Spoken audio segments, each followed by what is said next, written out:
Gen Zs who were in high school during the pandemic are completely different from Gen Zs that grew up before the pandemic. There's a huge disconnect. Like, we're literally like living completely different realities. And I don't even feel connected to my own generation. I feel like I look at them like they're aliens. Like, we were born a few years apart. Like, they're maybe born in like 2003.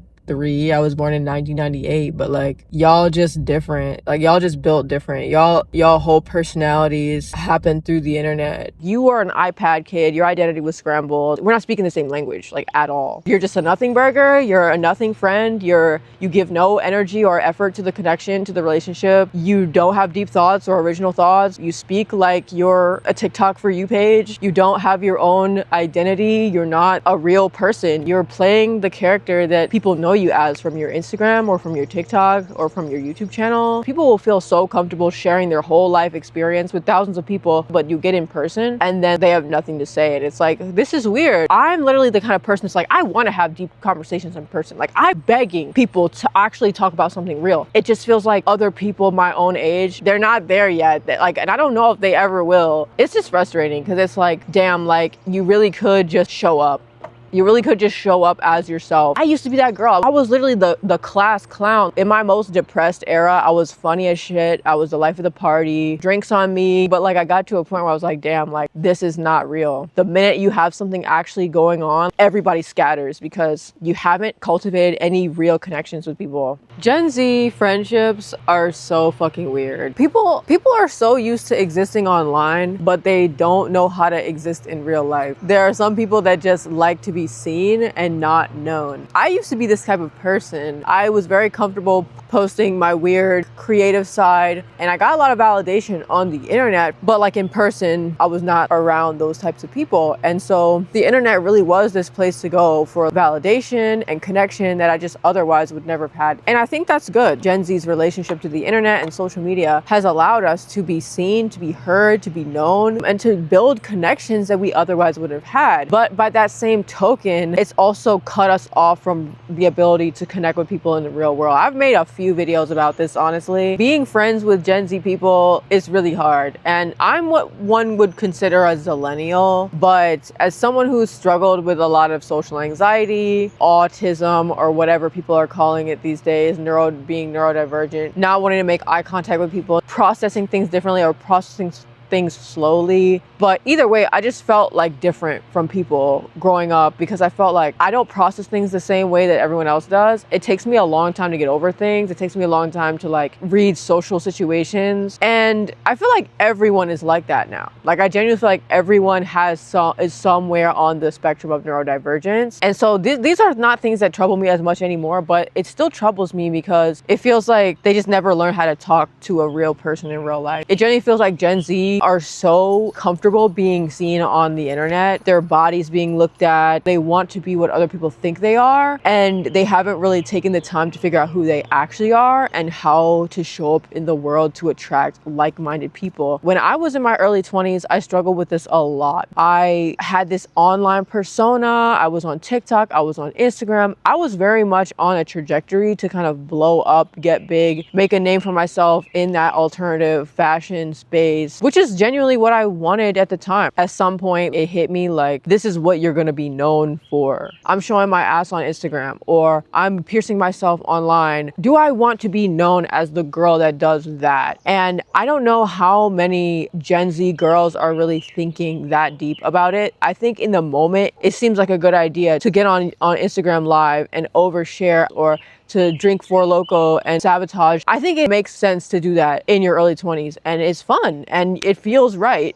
But you get to a point where you're just like, damn, like, this is actually kind of cringe. That cringe is immortalized. Then this leads me into this idea of like the panopticon. People are gonna see your worst moments, your coming of age mistakes, and they're gonna know you as that person. But I don't know, I think it's just interesting. My goal with any of these videos is not to like wag my finger at anyone or judge anyone. I'm just an observer. There's two different sets of eyeballs that a young adult is really concerned with. You're concerned with how other people are viewing you, but you're also concerned about your perception of yourself. So you have to be cool be perceived as cool to other people so that when you're alone, you have a good relationship with yourself. Because when you're alone, it's your own inner monologue, your own self-deprecating thoughts that you have to deal with. Your relationship with yourself is determined by the validation or social approval you're getting from others. A lot of Gen Zs, they're seeing themselves through the eyes of their perceivers. You start to play into what your audience wants or what your perceivers want to see, as opposed to actually taking the time to think about who you are. It's not about how you want to be seen, it's about how you want to be known. So many people are obsessed with controlling other people's perceptions of themselves. I have a face like that I wear in public. Like, I'm fine with being fake in social situations because that's how I prefer things to be. I do have people that I open up to, but I do feel like there are tiers and hierarchies of who should get to know you. Gen Z friendships specifically are so weird because we are very picky about how we want people to be and how we want to feel around people. It's like, for the most part, it's all about how we feel. It's like, oh, I want this person to make me feel like happy right away, or I want them to validate me right away. People don't want to actually sit through a relationship and nurture it and work on it. They don't want to actually do the work to unravel that identity of that person. They just kind of stamp an understanding on them without genuinely getting to know them. The other thing is like the controlling of people's perceptions, right? Like, you don't actually want people to know you because you still want them to see you as this character that you're playing on social media. There's a lot of like dynamics like this that you have to think about. And honestly, there has to be mutual respect. I don't feel like a lot of Gen Z friendships are not rooted in like mutual respect. They're just on vibes alone. And I think I made a video like this before talking about how Gen Z women want aesthetic friendships. They'll go for someone that's pretty or has a cool like aesthetic vibe, or she's creative or talented in some way. That's like a social currency. And a lot of Gen Zs are very nihilistic and cynical and depressed because of all the shit that's going on in the world. They overthink every little fucking thing. They won't just try something new. They're so afraid of looking stupid that they do nothing at all. It's frustrating as fuck. Like, the wokeism. Everyone's trying so hard to not be problematic. They're all being so blindly validating of everything that's going on. And there's plenty of woke Gen Z girls who are so anti-AI and so like on their fucking high horse thinking they're a good person, who aren't friendly, who aren't nice, who just aren't a good vibe to be around. They believe of themselves as good, which stops them from doing actual self-reflection and inner work. You're not a good person just because you hold a belief system. And I said this in my last video too. You can go around preaching that and convince everyone else that you are, but your character is what makes you a good person. Who are you when things get tough? Being a woke liberal isn't enough anymore. That's who I was during 2020. I learned that life is a lot more complicated than that. If you don't want to work a 9-to-5, but you don't want to struggle and be like homeless and shit, there are certain things you have to just learn how to do. It is still a layer of privilege that's covering you, which enables you to have mindsets like capitalism sucks or I hate money. It's like, no, you have to fucking at some point get involved in the system.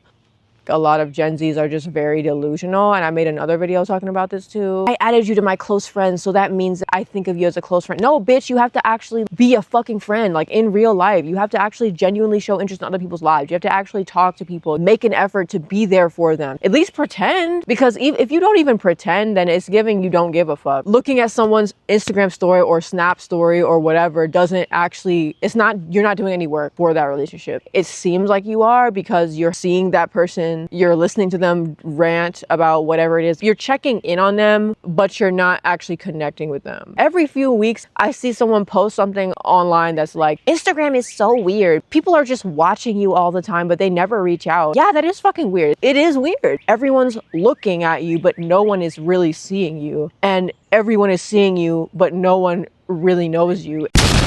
This isn't normal. Like, it isn't normal. Like, it's not normal. It's not how humans evolve. And it's fucking with our mental health. It's not just making us compare ourselves to other people, but it's making us feel weird about reaching out to people that we have known for years. That's backwards. You should be reaching out to people on the regular anyway. You should be making plans to hang out with people in real life. And the parasocial connections are so weird. In their mind, they're like, they think that they know you because they see you online. But when you actually hang out, they're dead silent. They have nothing to say. It's so fucking awkward because they never learn how to just ask questions. Like, that's hard to do for a lot of Gen Zs. Like, it was hard for me to do. Like, I was over here, like, I used to just keep my head down and not talk to people or like avoid social interactions using my phone, or like use substances to cope. I used to be that girl. Like, that's why I know this. I'm telling you this from personal experience. There were many years, many years where I didn't reach out to people. I didn't text people first. I didn't call people. And it is hard to keep long distance relationships alive. It's gonna be hard, okay? It's gonna be hard to show up for your friends. But like, you can do hard things. You're not gonna be able to just coast and get where you're trying to go, because in order to get something you've never had, you have to do something you've never done. If you want